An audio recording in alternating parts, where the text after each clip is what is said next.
Hey y'all, this is Emily with Jan's Garden at the North Texas Food Bank.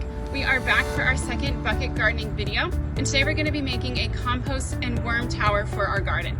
This would be a great addition for your garden because you can add compostable items and compost on a smaller scale, and that compost is going to help our soil retain moisture. It will also attract worms to our garden beds, and worms are great because as they break down our compostable items in our buckets, they will provide worm castings, and worm castings are nutrient rich. Our plants absolutely love them, and the worms will also add air as they move to and from the bucket in our beds. So we're adding air, we're retaining moisture, and we're adding nutrients to our soil. So it's going to be a really great addition to make a healthy garden.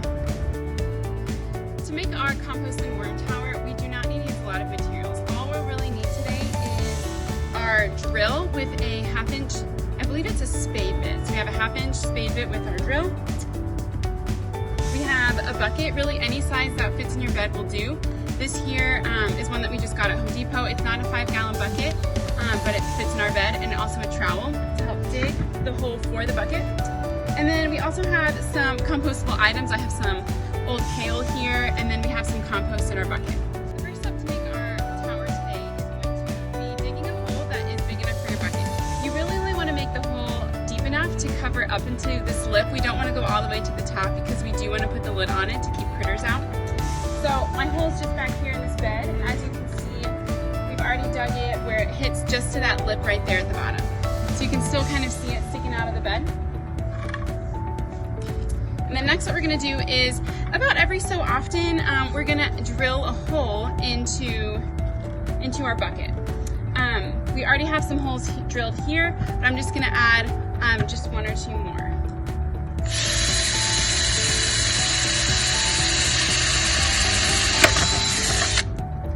You want to make sure the edges are as clean as possible. That way the worms don't get cut up as they move through from the bed to the bucket.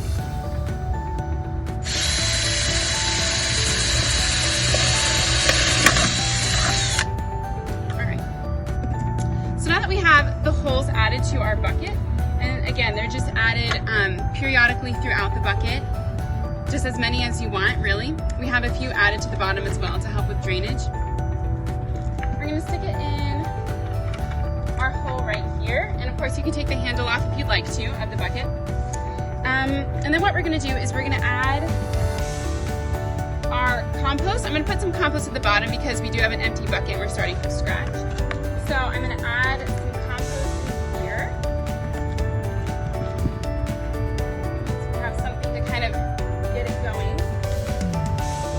And then I'm just going to break up my kale and add that into the bucket. Now, of course, you know, if you have bigger items, by all means, add that into the bucket. Worms do like it when they're a little bit smaller. And the items that you can add to this bucket are the same items you'd add to a compost bin. So any kitchen scraps, preferably no fatty foods, no greasy foods or meat. But you can add old produce. You can add, of course, you know, dried weeds, dried grass clippings, leaves, all that kind of stuff. Shredded paper, worms love that. Coffee grounds. You can just add any of that to your compost bin.